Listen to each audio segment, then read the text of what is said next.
Entonces, el capítulo 16, como dijo su compañero Isaac, habla sobre la comunicación celular, es decir, las células requieren enviarse mensajes, sobre todo cuando son células que integran un organismo pluricelular, es decir, si bien otras células eucariotas, como algunas bacterias, son se considera, es decir, pueden vivir arriba del cilantro de los taquitos al pastor, ¿ok? Sin ningún problema, o pueden vivir ahí flotando en un agua, ¿no? Con coprolitos, o sea, en condiciones adecuadas para que viva una bacteria. Ellas son, no, como no integran organismos pluricelulares, la necesidad de comunicarse es mucho menor, sobre todo con otras células eh, similares, y en el caso de los tejidos, con células de diferentes estirpes, ¿ok? Es decir, aunque son células que integran el mismo organismo, hay células neurales, células endocrinas, células que realizan la absorción intestinal. Entonces, existen diversos métodos que utilizan las células para comunicarse y de la proximidad, ¿ok? Que tengan con las otras células con las que se quieren comunicar, así como con la naturaleza del mensaje que quieren comunicar, ¿ok? La naturaleza química y también el tipo de señal que va a conferir el mensaje. ¿Listo? Entonces, si la célula, por ejemplo, si tú estuviéramos en el salón de clase, yo podría comunicarme así directamente contigo, ¿no? Y podrías escuchar directamente mi voz. Si alguien está sentado al lado de ti, a lo mejor le haces así, ¿no? Pero porque está justo al lado, ¿ok? En cambio, si alguien está, por ejemplo, eh, en la cafetería, probablemente, ¿no? Le mandes un WhatsApp, porque, por ejemplo, si mandas correo, a lo mejor no lo revisa inmediatamente. Si, por ejemplo, quisieras comunicar, ¿no? Otro país que no tiene el mismo idioma que tú, sino que tiene un lenguaje diferente, quizá el código tenga que ser diferente y además tenga que ser en un medio que te permita, de la misma manera, ¿ok? Aquí en esta diapositiva, tan sencilla, eh, dice, ¿no? Existen diversos tipos de mensaje. Por ejemplo, el primero se llama comunicación. Esto es cuando una célula libera, sintetiza y libera al espacio extracelular, porque también hay comunicación al interior de la propia célula, ahorita no la vamos a ver, ¿ok? Entonces, libera el mensaje al espacio extracelular y este mensaje podría estar destinado a llegar a distintas células que estén cercanas, como en el segundo caso que vamos a ver ahorita. El mensaje también llega a la propia célula y está orientado a regular esta secreción. Por ejemplo, es análogo a cuando tú sales muy rápido y te preguntas a ti mismo si cerraste la puerta. ¿Sí me explico? O sea, sí me acuerdo que cerré la puerta, habría apagado la estufa, ¿ok? O sea, es un mensaje destinado a la misma célula que generó el mensaje, ¿ok? Ese tipo de comunicación se conoce comunicación autócrina y tiene la finalidad de regular el sistema nervioso. Por ejemplo, hay unas células que sintetizan neurotransmisor y que tienen receptores. Esta molécula moradita está representada aquí, se llama un autorreceptor. ¿Eso qué quiere decir? Que lo expresan las mismas células que enviaron el mensaje. Por ejemplo, el mensaje podría ser serotonina y la serotonina está involucrada en el sistema nervioso con sensaciones placenteras de bienestar, por ejemplo, cuando pasaste un examen, cuando acabas de descansar, sensaciones de bienestar, pero también cuando la cantidad de serotonina es muy alta, ¿ok? Esta se relaciona, cambia el mensaje es de estrés, de alarma. Entonces, ¿cómo sabe la célula cuánta serotonina y en qué momento va a dejar, ¿no?, de liberar serotonina o va a reducir o incrementar la cantidad de serotonina con la unión de la molécula de secreción con un autorreceptor?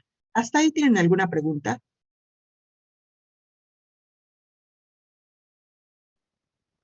¿No? Ok, No, perfecto. maestra. Entonces, gracias. Entonces, va.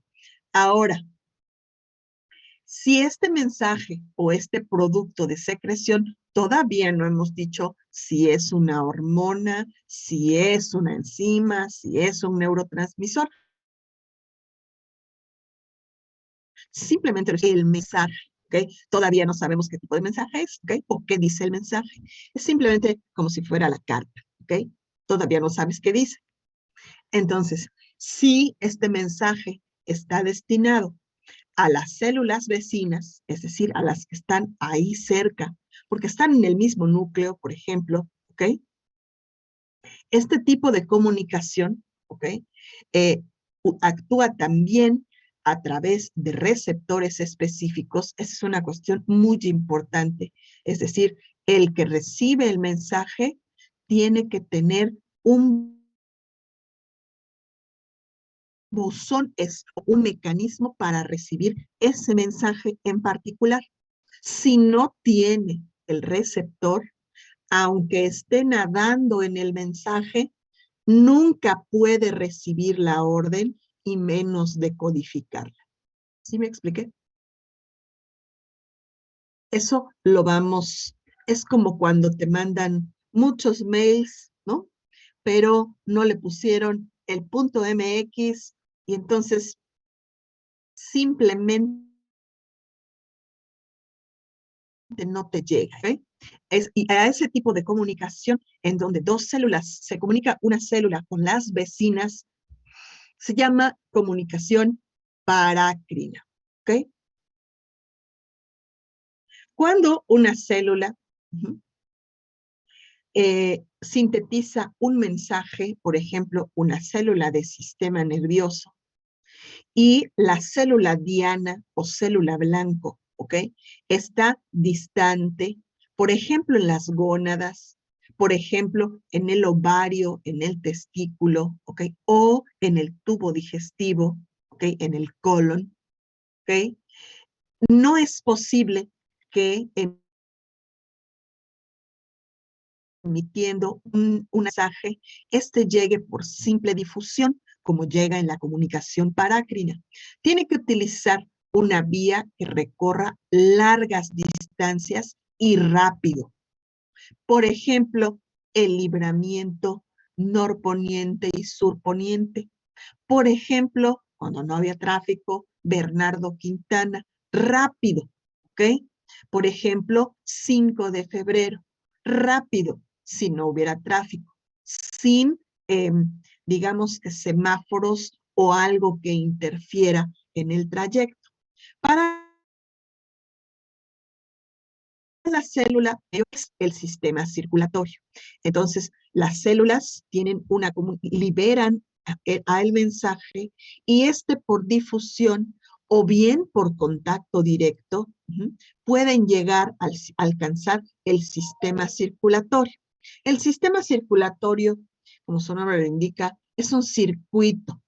Es decir, tú depositas aquí la señal, da toda la vuelta y le llega a todas, pero las únicas que pueden decodificar el mensaje son las que tienen el receptor. Si no tiene el receptor, no puede decodificar el mensaje. Por ejemplo, si yo le inyectara a alguien de ustedes, ¿ok? Alguno de ustedes en la vena no sé, un agente antihipertensivo, ¿en cuánto tiempo está en todo su cuerpo?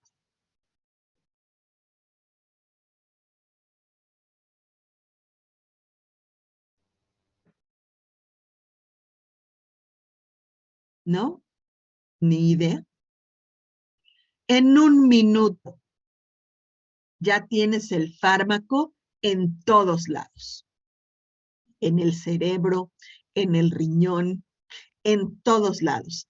Es decir, la circulación y la comunicación que utiliza la circulación, que se llama comunicación endocrina, ¿ok? Es el tipo de comunicación por el cual se comunica, ¿ok? Y además es muy veloz, ¿ok? Es decir, la comunicación endocrina es la manera de ampliar y mandar un mensaje generalizado a muchas células que están distantes. Por ejemplo, receptor de andrógeno, receptor de estrógeno, tiene el cabello, la piel, las gónadas, el tubo digestivo, prácticamente todo tiene receptor de hormona. ¿Ok? Esa hormona. ¿Hasta ahí alguna pregunta? ¿No? Bueno, leí que, o sea, aparte del sistema circulatorio, o sea, vi que hay más medios, ¿verdad? Porque Sí, vi que los axones, perdón, bueno, se me no, cortó. sí, sí era, Perdón, ¿no? otra vez. Es que no te escuché lo Y último. vi que la comunicación entre neuronas igual era Sí. por este, ¿sí era por este medio? No, ahorita vamos a ver, ¿ok? Entonces va, esta es la siguiente. Gracias, Isaac. Entonces, retomando, aquí viene, ajá, comunicación endocrina, ¿ok? Si la célula que libera el mensaje es una célula, por ejemplo, en la hipófisis hay unas células especiales. Los secretagogos, por ejemplo, de hormona de crecimiento, se llaman somatotropos. Eso lo vamos a ver, ¿ok? Pero no son neuronas ni glía ni nada relacionado con la estirpe neural, son células secretoras. ¿Sí me explico? Por eso aquí, Isaac, las ves hacer forma clásica de célula, ¿sí? Entonces, la comunicación endocrina, ¿ok? Se refiere al verter el mensaje a la circulación, pero el que vierte el mensaje o una célula endocrina, ¿sí? En cambio, cuando el que vierte el mensaje a la circulación es una neurona, hay neuronas eléctricas con todos los parámetros de neuronas, ¿ok? Que son células, pero son células muy especializadas. Entonces la comunicación se llama neuroendocrina. Creo que a eso te refieres, ¿cierto? ¿Ok? Entonces, si la célula es una célula secretora, ajá, tal cual, neuroendocrina, si la célula que secreta el mensaje es una neurona. Y finalmente hay el último tipo de comunicación, no, me falta uno, el de contar. Otro tipo de comunicación especializado, es decir, cuando la comunicación es puntual, es decir, el mensaje no es a todos. Por ejemplo, no es levántense y vayan a la cafetería, es tú levántate y ve a la cafetería a traer tal cosa. ¿Sí me explico? O sea, es específico a uno, grupo de neuronas en un circuito, pero no a las demás. O sea, es una señal muy específica para alguien específico y es típico del sistema nervioso y el tipo de comunicación se conoce como comunicación sináptica. ¿Sí? Entonces, si la comunicación es con uno mismo, se llama Autocrina. eso. Si la comunicación es con las vecinas, se llama Paráclino. Paráclino. Eso, comunicación es a través del sistema nervioso, pero la célula que secreta es un secretagogo, se llama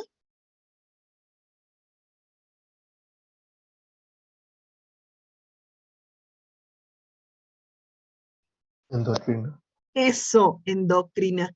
Sí, la comunicación es a través de la circulación, pero el que secreta es una neurona, se llama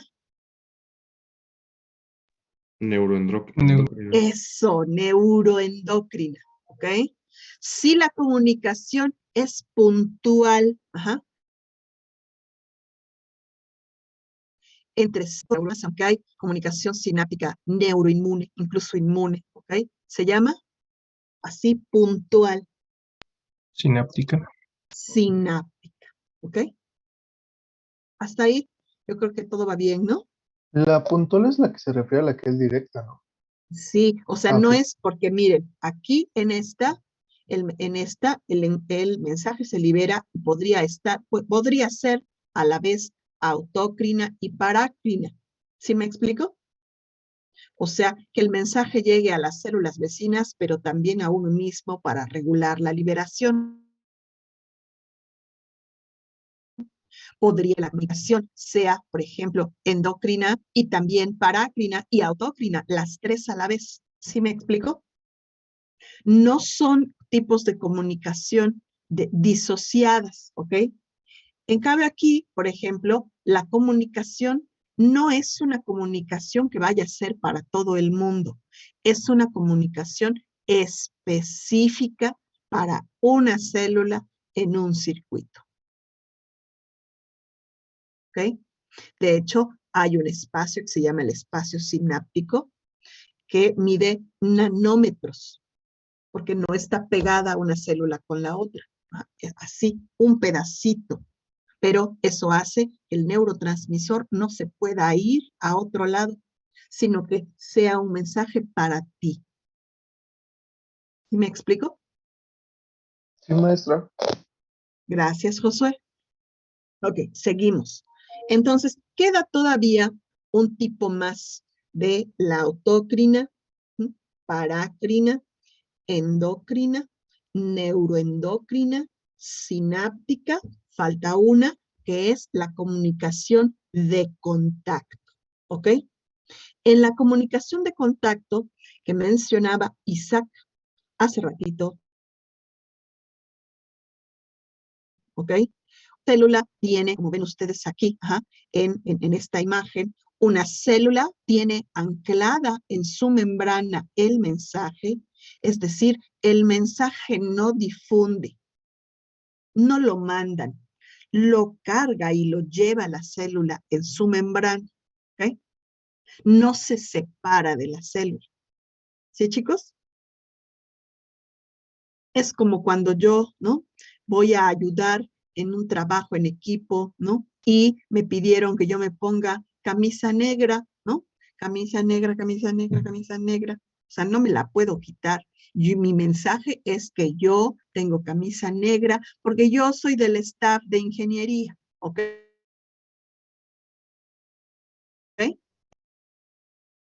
Entonces, y la otra célula, la que va a recibir el mensaje, tiene el receptor también anclado en su membrana, es decir, para que se puedan comunicar. Estas células se tienen que encontrar y esto puede ocurrir en obviamente, esto podría ser en un espacio, ¿no? Donde haya flujo, por ejemplo, en el sistema circulatorio, para que las dos células se encuentren, o bien podría ser células como los macrófagos que migran y son capaces de meterse, ¿no? en los tejidos en condiciones de infección.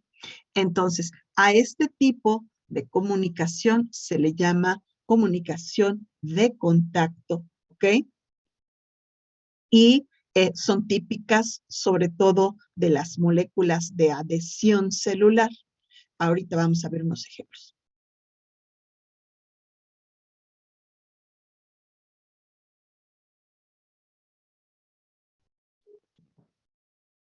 ¿Hasta ahí alguna pregunta? Por ejemplo, cuando te pusieron la vacuna, ¿ok? No te pusieron un chip de 5G. De verdad que no. Lo que te pusieron fue un fragmento de ARN similar al del virus que está causando la enfermedad. Entonces, hay unas células inmunes que se llaman los macrófagos. Los macrófagos macrófago quiere decir el gran comedor, macro, el que come mucho, macrófagos, el gran comedor, ¿ok? Entonces, este macrófago endocita, más bien fagocita a la molécula y se da cuenta, porque hace la comparación con el complejo de histocompatibilidad, ¿ok? Que esa molécula no es de ahí, es decir, no es del vecindario, ni es similar a todas las demás. Entonces, el macrófago es una célula que presenta un antígeno, ¿ok? Se da cuenta de la secuencia y le presenta la secuencia de lo que digirió, ¿ok? A un linfocito, por ejemplo, la célula aquí que tiene los receptores morados. Conoce esta secuencia que identificó el macrófago, ¿ok? Y entonces se pone a hacer síntesis de proteínas adecuadas a la identificación de esa secuencia, ¿ok? ¿Cómo las hace? ¿No? Como pueda, reconociendo la sección que pueda. Por eso los anticuerpos que generamos cada uno de nosotros son anticuerpos ligeramente diferentes. Hay gente que hace anticuerpos, hace poquito, hay en la comunidad científica, encontré afroamericanos que hacían uno de esos anticuerpos maravillosos, y entonces se preguntaban, justo los llamaron para decirles, para estudiar sus anticuerpos. Perdón, y entonces, eso hace que los linfocitos puedan sintetizar proteínas, pero esta comunicación la hicieron por una comunicación de contacto, es decir, se tienen que encontrar las dos células para poder establecer la comunicación. ¿Hasta ahí alguna pregunta? No. De momento no, maestra. Perfecto, gracias, Josué. Listo. Miss, Sí. es que hay a veces como que se le traba. Ay, sí. Ni hablar, es que en mi internet no es así tan bueno. Por favor, me dicen para que yo repita la información, ¿ok? Sí, está bien, Miss. Okay. Sí, no, bueno, antes no se ha caído un poste. El otro día, ¿saben qué me pasó? Bueno, no a mí. Venía un camión con material. Y entonces se estampó justo en un poste que surte a los 3 fraccionamientos que estamos por aquí. Entonces, no, bueno, ¿no? Un poste de luz. Pero bueno, en fin. Ya después vino la comisión y en lugar de levantar el poste, no puso el cable en otro y dejó el poste tirado, ¿no? Bueno. Ok. Entonces, vamos a unos ejemplos, ¿ok? Entonces, va. Comunicación autócrina. Aquí están unos ejemplos. Entonces, vean, aquí está la célula que emite el mensaje. El mensaje, ahorita vamos a ver que puede ser de distintos tipos de mensaje, ¿ok? Entonces, lo libera al espacio extracelular y el mensaje es reconocido por receptores que están en la misma célula que emitió el mensaje. Por ejemplo, ejemplos de la comunicación autócrina están las citocinas, ¿ok? Inflamatorias y antiinflamatorias, es decir, estas citocinas son sintetizadas por y son decodificadas por otras células del sistema inmune a través del mecanismo parácrino, pero también por la misma célula para saber si sintetiza más citocinas y manda a llamar ¿no? Al ejército del sistema inmune, o hasta ahí le deja de citocinas y deja, ¿no? De hacer la señal de alarma.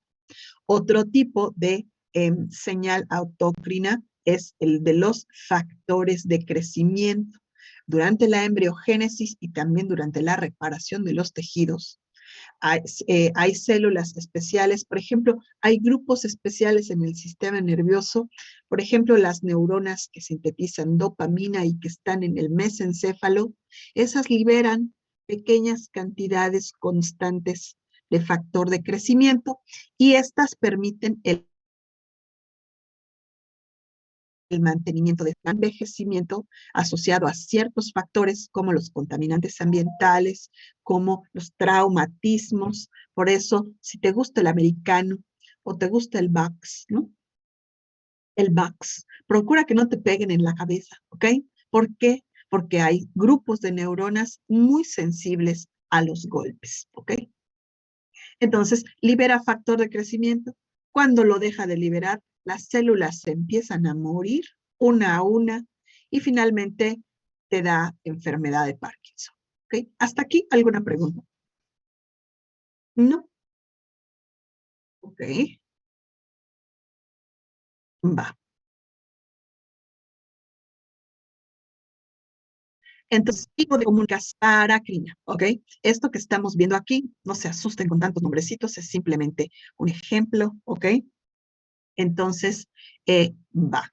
Aquí tenemos dos células que están en el hueso. Déjenme ponerlos en contexto para que entiendan más o menos cómo está el hueso, ¿ok?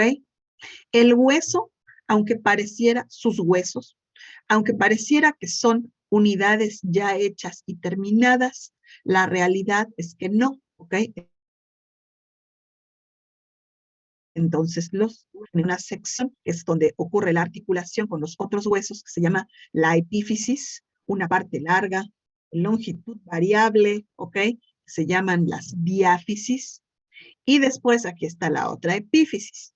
Entonces, si nosotros hiciéramos así un corte transversal, ¿ok?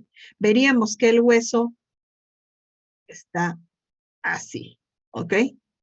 Entonces, aquí tiene un espacio que es la famosísima médula ósea, ¿ok? Pero aquí, justo aquí, en la parte, la periferia de la médula ósea y recubriendo la cavidad interna del hueso, están estas células que están aquí en cuestión. Entonces, voy a borrar aquí para que se vaya entendiendo un poco mejor. Acá estamos hablando de la cavidad interna, ¿ok? Entonces, aquí en la cavidad interna, ¿ok? Hay dos tipos de célula. Los osteoblastos con B, ¿ah? Que ellos van depositando aquí una especie de gel, como si fuera un cemento sin fraguar. ¿Sí me explico? Como pasta de dientes. Y este gel se llama el osteoide. ¿Ok? El osteoide luego es tomado por otras células, ¿ok? Que se llaman los osteocitos, que se encuentran al interior del hueso, y entonces estos osteocitos se encargan de mineralizar y solidificar el hueso que está justo entre el extremo, el borde del hueso y la parte interna. ¿Sí me explico? O sea, estos osteoblastos depositan el osteoide y los osteocitos los solidifican en matriz ósea dura, como de la textura de un hueso de piedra, ¿ok? Ahora, ¿qué pasaría? Osteoblastos, está mal, es osteoblastos, ¿ok? ¿Qué pasaría si el osteoblasto depositara y depositara y depositara y el osteocito, déjenme ponerle aquí,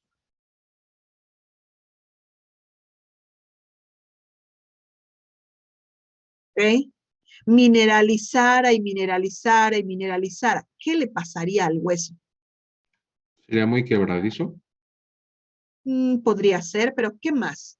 ¿Qué pasa si Josué trae cemento y cemento y cemento y cemento, e Isaac lo fragua y lo fragua y lo fragua en el techo? ¿Qué pasaría?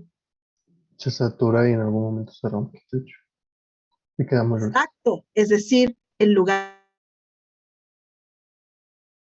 de ser una losa, va a ser una losa y losa y losa y losa, o sea, va a ser más alta la losa que la casa, ¿ok?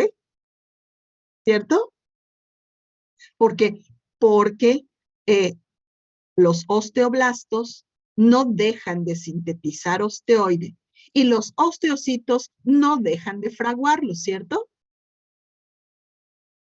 Entonces, por eso existe otra célula que se llama el osteoclasto. Lo voy a pintar aquí. Entonces, este es el osteoclasto. El osteoclasto no es otra cosa que un macrófago modificado, es decir, come, como es el otro gran comedor. ¿Y qué es lo que come?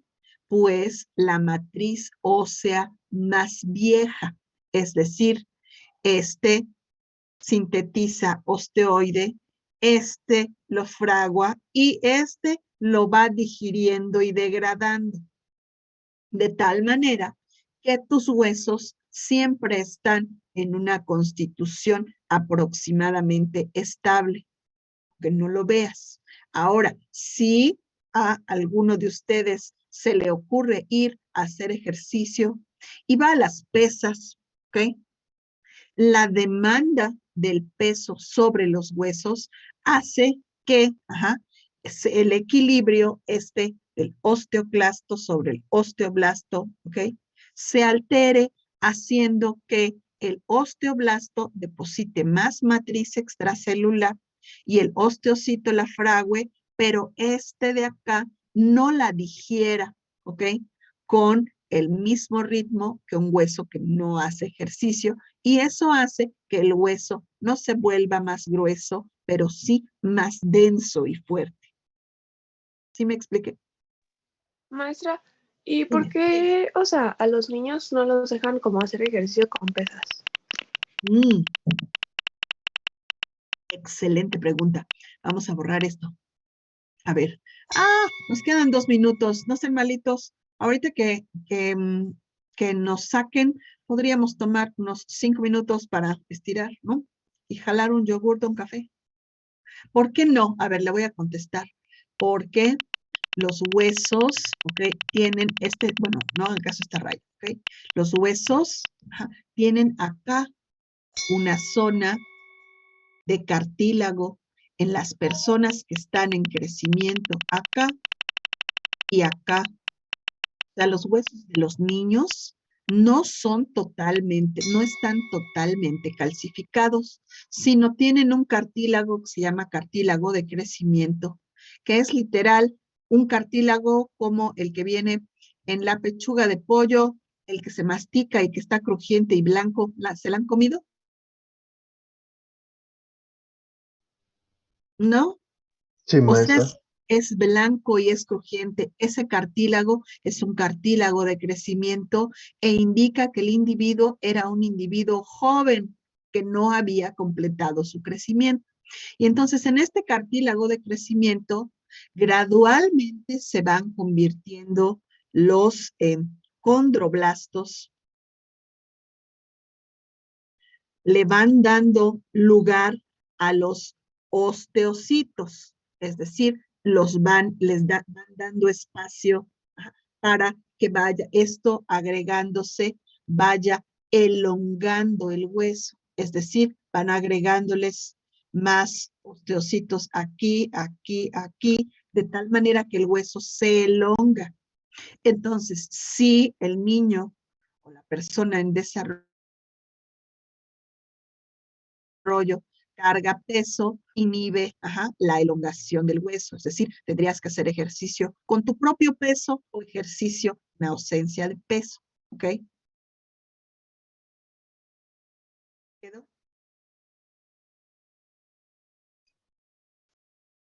O sea que Sí, no, comemos pollitos jóvenes. sí, comemos pollos. no gallinas ni gallos, comemos pollos. Incluso, por ejemplo, aquí en el hueso de la pata, hay en el individuo que no había terminado el crecimiento, es un hueso un poco más elástico, porque tiene más cartílago que hueso propiamente dicho. Listo, entonces yo tengo las 8:45.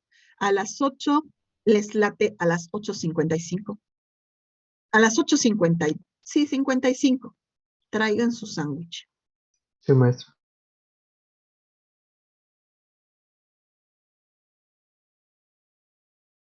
De la genética de su papá.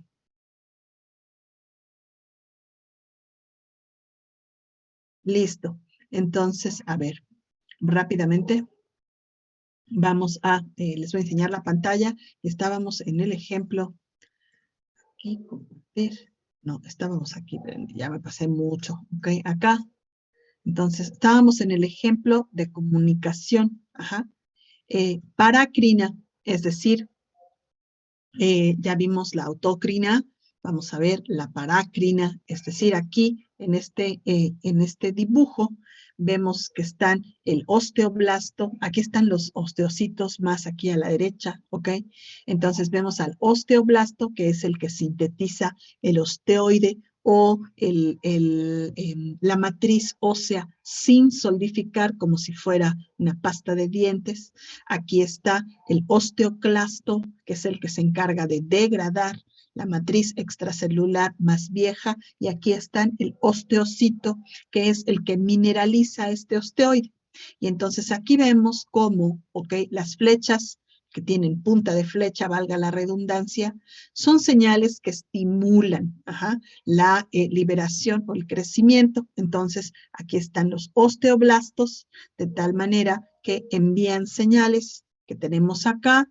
Las puse, esta MCSF es el factor de crecimiento, de los macrófagos, que es una señal estimulante para el osteoclasto. El Wnt5A, Wnt es una proteína, espérenme, aquí está mal escrito, Wingles, es una proteína, es un morfógeno, espérenme, que tiene que ver durante el crecimiento. Después les cuento cuando a lo mejor vemos un poquito de desarrollo embrionario, que hay fenotipos, morfógeno quiere decir que le da la forma a una célula.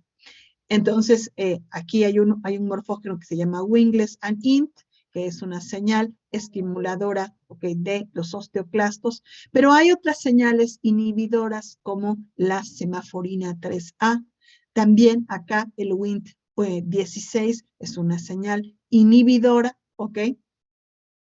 de los osteoclastos, y finalmente una señal que estimula también a los osteoclastos y que regula el equilibrio entre la síntesis de osteoide y la degradación, es se llama RANK, que es la proteína activadora o receptor activador del factor kappa beta, que vemos aquí abajo, de tal manera que el macrófago o el osteoclasto responde con otro tipo de proteínas. Entonces, el equilibrio entre la comunicación de estos mensajes en estas células mantiene y regula el equilibrio óseo y además se adapta a las condiciones cambiantes del medio ambiente.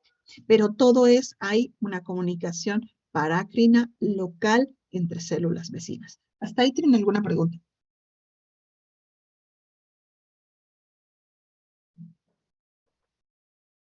No, mis. O sea, la comunicación podría ser muy compleja. Hay grupos de investigación que estudian todos y cada uno, ¿no?, de los factores, por ejemplo, en condiciones patológicas, por ejemplo, en osteosarcomas, cuando hay osteosarcomas, que son tumores de hueso, o en una condición genética que se llama la osteopetrosis, donde este equilibrio se rompe. Listo. Entonces, vamos al ejemplo de comunicación endocrina. Y ocurre, el ejemplo más claro y bonito es la síntesis de insulina, ¿ok? La insulina es una hormona, de tipo proteína, es decir, cuando un poquito más adelante vamos a ver que pueden ser aminoácidos modificados, proteínas, lípidos, gases, ¿ok? Pero eso yo creo que la siguiente clase. Entonces, esta proteína, la insulina, que funciona como la llave de entrada de para que entren los carbohidratos que uno ingirió y los nutrimentos hacia las células. Déjenme si quieren les comparto aquí la pantalla rapidísimo, ¿ok? Para que estemos en el mismo contexto, porque a lo mejor no lo saben, igual estoy siendo redundante, por favor me lo dicen, ¿ok? Cada vez que tú consumes un alimento, ¿ok? Pasa aquí, por el esófago, luego pasa por el estómago, que a través de tus jugos digestivos y enzimas digestivas, parte o es el primero encargado de romper los alimentos, las tortillitas o el pan, ¿ok? En pequeños fragmentos para poder ser utilizados y absorbidos por el intestino, ¿ok? Y entonces el intestino, la sección que le sigue es el duodeno, ¿ok? Entonces el duodeno es la sección donde ocurre la mayor cantidad de absorción de nutrimentos. El duodeno tiene unas células digestivas que absorben, ¿ok? Los nutrimentos. Entre más pequeña la molécula, mejor. Por eso los carbohidratos, por ejemplo, hay carbohidratos sencillos y carbohidratos complejos. Los carbohidratos sencillos, hagan de cuenta que es como si fuera una hilerita, porque la estructura permite así desgajarlos uno a uno, fácilmente y rápidamente. Carbohidratos sencillos, los azúcares refinados, las harinas. ¿Sí, chicos? Y hay otros que se llaman carbohidratos complejos, que, como los cereales integrales, cuya conformación es más tridimensional y compleja, de tal manera que desgajarlos y desprender las unidades de glucosa, ¿okay? O de carbohidratos es un poco más tardado. Y entonces, por ende, estos elevan la concentración de glucosa en sangre rápido, ¿ok? Pero igualmente rápido se absorben y rápido se introducen a tus células que estos. Entonces, estos causan una sensación de saciedad por más tiempo. Los cereales, pero no los cereales sucaritas o cornflakes, no. Cereal quiere decir avena, amaranto, pan integral, pero no del Bimbo, sino de ese de centeno que luego hacen, ¿no?, en los pueblos, es decir, con la semilla más íntegra, valga la redundancia. Entonces aporta carbohidratos, pero como está en una estructura más compleja, la sensación de saciedad es más prolongada que si te comieras un pan dulce, una donita de las Bimbo dulcísimas que dicen exceso de calorías. ¿Hasta ahí alguna pregunta?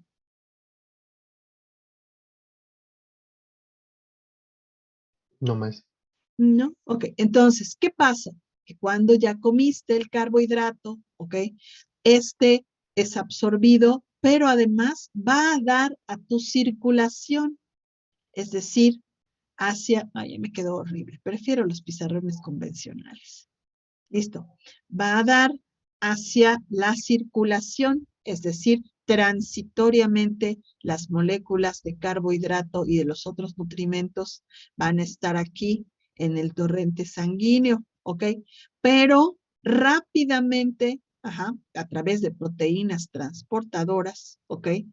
Estos cruzan y entonces están en contacto con las células que necesitan del carbohidrato para sintetizar una molécula energética muy importante que se llama el ATP, ¿ok? De el cual dependen todos los procesos metabólicos, no algunos, todos, ¿ok? Entonces, la célula necesita este combustible para poder seguir funcionando. Pero resulta que las células, o sea, la glucosa, no entra por difusión a la célula, sino que tiene un receptor, ¿ok? Entonces, el receptor de glucosa, pero este receptor está acoplado, perdón, está acoplado a otro receptor que se llama el receptor de insulina. Y entonces, cuando el nivel de glucosa en tu sangre es alto, aquí, abrazado por el intestino, está una glándula grande que se llama el páncreas, ¿ok? Ahorita lo vamos a mostrar más bonito. Entonces, en el páncreas se sintetizan muchas enzimas que favorecen, ¿no? La digestión, pero sobre todo se sintetiza esta hormona de la que vamos a hablar, que se llama la insulina, ¿ok? Entonces, la insulina es secretada, ay Dios, por unas células que se llaman las células beta pancreáticas. ¿Ok? Las células beta pancreáticas, en respuesta a la elevación de glucosa, liberan insulina a la circulación y la insulina llega aquí y activa el receptor de insulina y entonces se abre el canal para que entre la glucosa, es decir, es la llave para que el carbohidrato pueda entrar a la célula, y ser utilizado en forma de ATP. Pero sin la llave, aunque la célula esté bañada en glucosa, es absolutamente incapaz de poder introducir el carbohidrato y utilizarlo para formar ATP. Y esa condición se conoce como diabetes. ¿Alguien tiene alguna pregunta?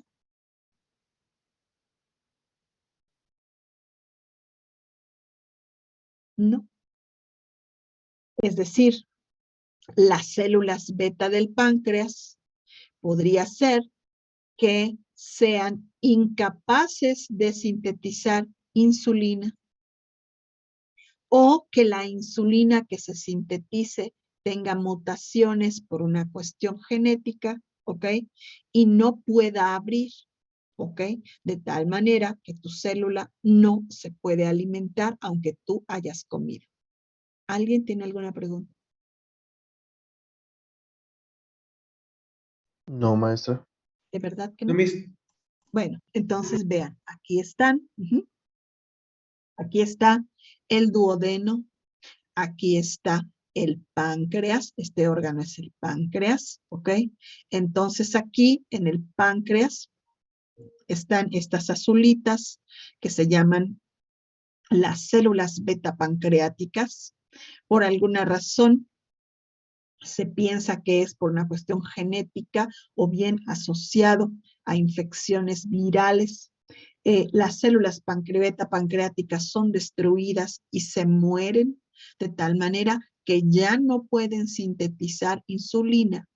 Y entonces, en ausencia de insulina, las células de todo el cuerpo, incluidas tus neuronas, no pueden aprovechar lo que tú ingeriste. Entonces, esta patología se llama diabetes, específicamente diabetes tipo 1, ¿ok? O insulino dependiente, de tal manera que los pacientes tienen que recibir su dosis de insulina para que sus células puedan dejar entrar la glucosa. Existe otra patología, a mi gusto más grave, ¿ok? Que se llama diabetes tipo 2, en donde las células beta pancreáticas liberan insulina proporcional a la cantidad de carbohidrato que tú comiste, ¿ok?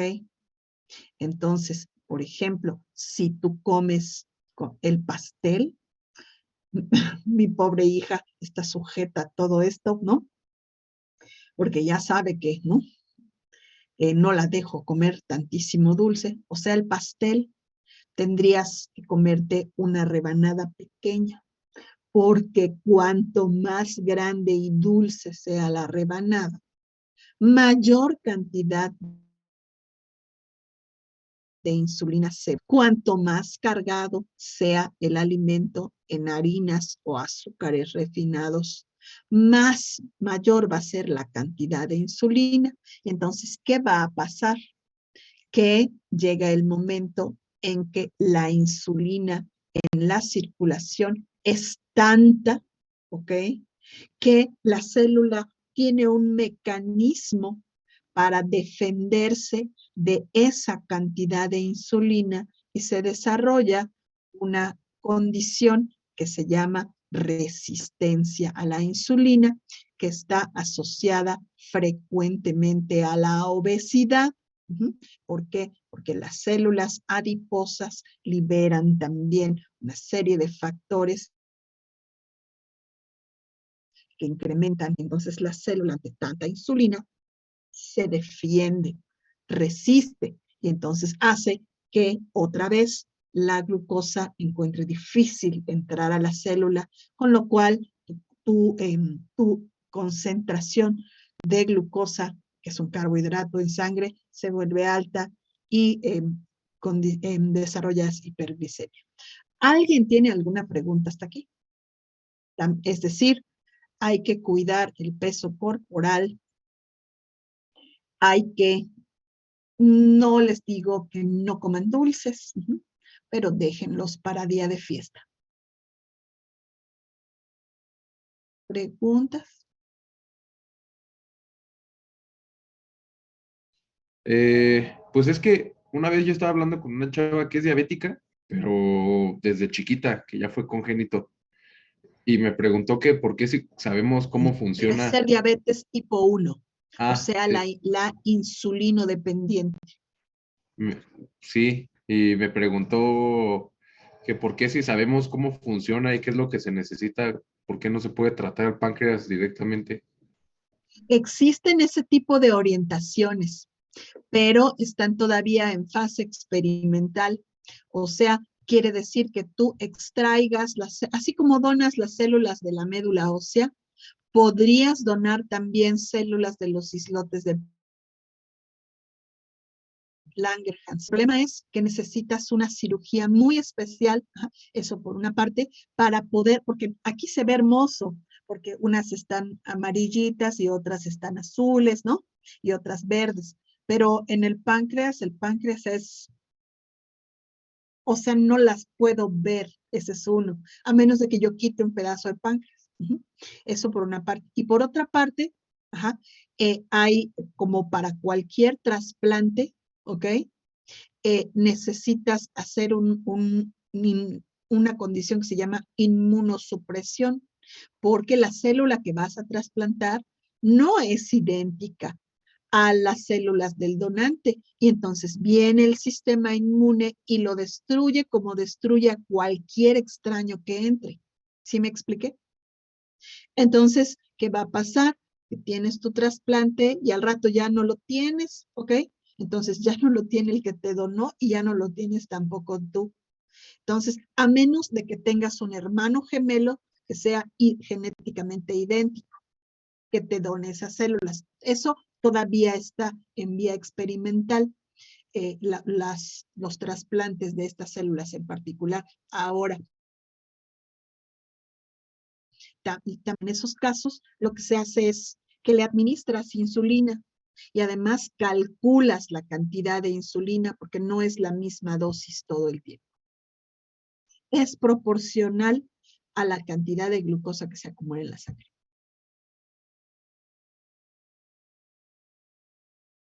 ¿Alguien tiene otra pregunta? ¡Ay, el perro! ¿No? ¿Están seguros?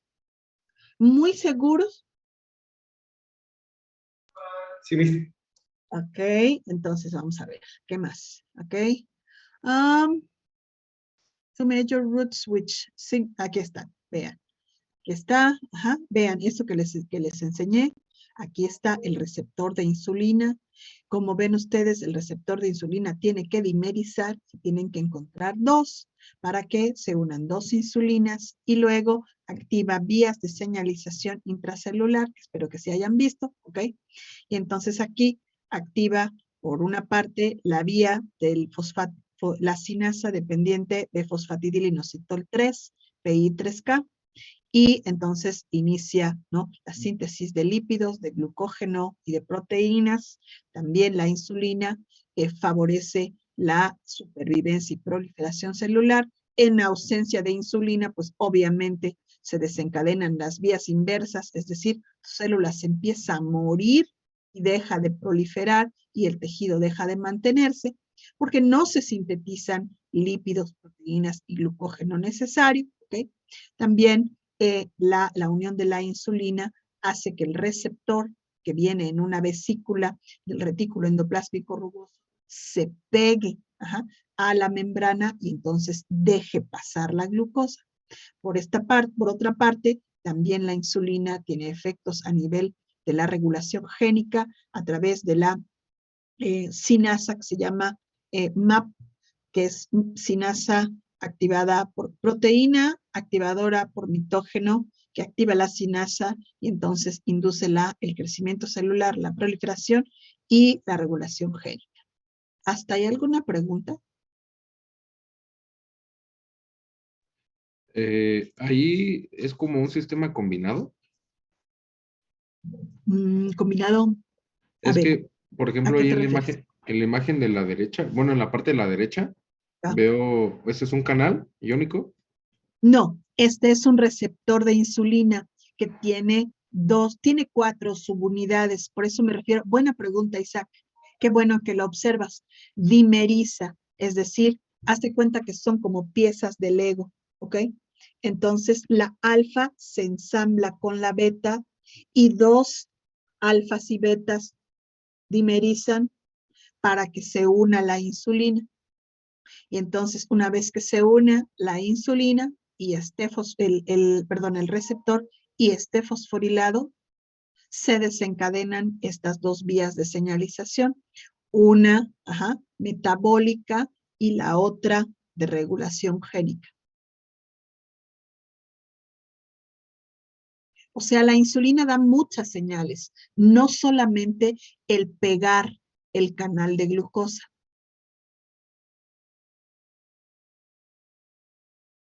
¿Sí? Sí, sí, Miss. Gracias. Muy bien. Edgar, Daniel, Rocío, ¿preguntas? ¿No? No, maestra, creo que todo bien de momento. Ok. Ay, espérenme, déjenme ver qué hice. Ok, entonces va. Rapidísimo. Vamos a ver un video. Ok. Ya.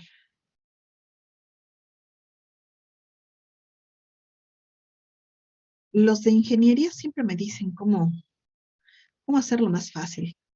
Pero como ahorita no los veo. Espérenme.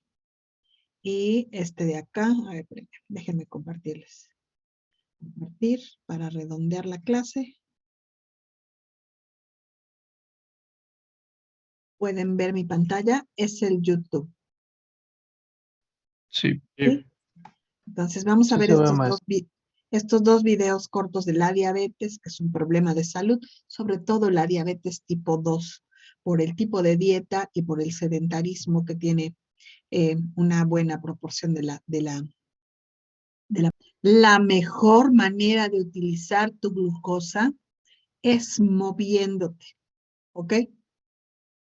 Si comes algo dulce, te tienes que mover. Por ahí un nutriólogo me decía que si tú te tomas una Coca-Cola de 600 mililitros, tienes la energía necesaria para caminar casi 4 kilómetros. La pregunta es, ¿y los caminas después? No, es decir, si te tomas una de 300, puedes caminar del salón a la parada del camión sin ningún problema. El problema es que la gente no se mueve, ¿ok? Estamos aquí sentaditos. Entonces vamos a ver uno más y ya nos despedimos. ¿Les late? ¿Alguien tiene Maestra. alguna duda de este video? Hay que poner de esos escritorios que son como una bicicleta estática en la UAC, maestra. Ay, yo sí quiero. Yo estaría muy feliz de tener esto aquí en mi casa, ¿eh? Porque además, ¿qué crees? A mí me da mucho frío. Si me siento y no me muevo, me da frío. Entonces al rato agarro mi escobita y barro aunque sea un pedacito del...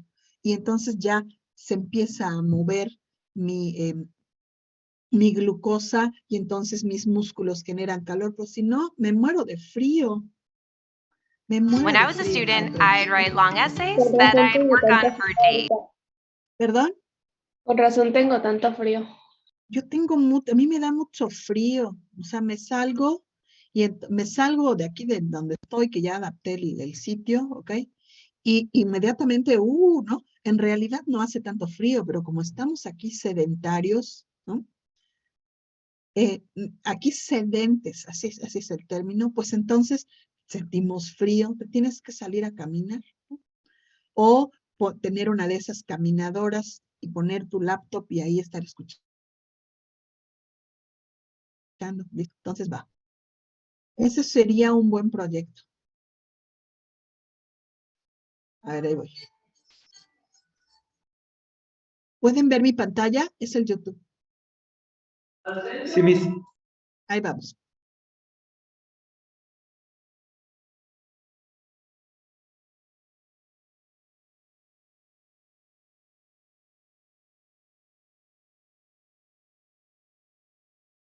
A ver, ahí voy. Video will give you some Sí, tips. maestra, sí se escucha. ¿Ahí? ¿Ya? Sí, sí se escucha. Ay, ¿qué habré hecho? Oigan. No, bueno, listo. A ver. Ay, espérenme. Preguntas, dudas del video de la clase de hoy. ¿Qué aprendimos?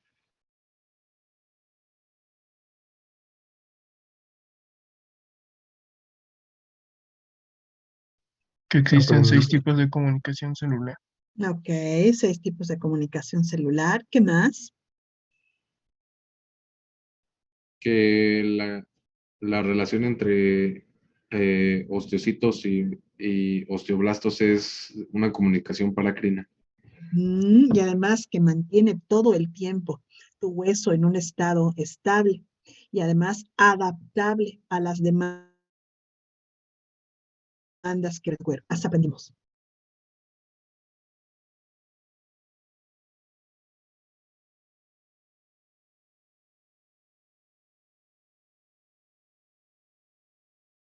Irán, Melissa.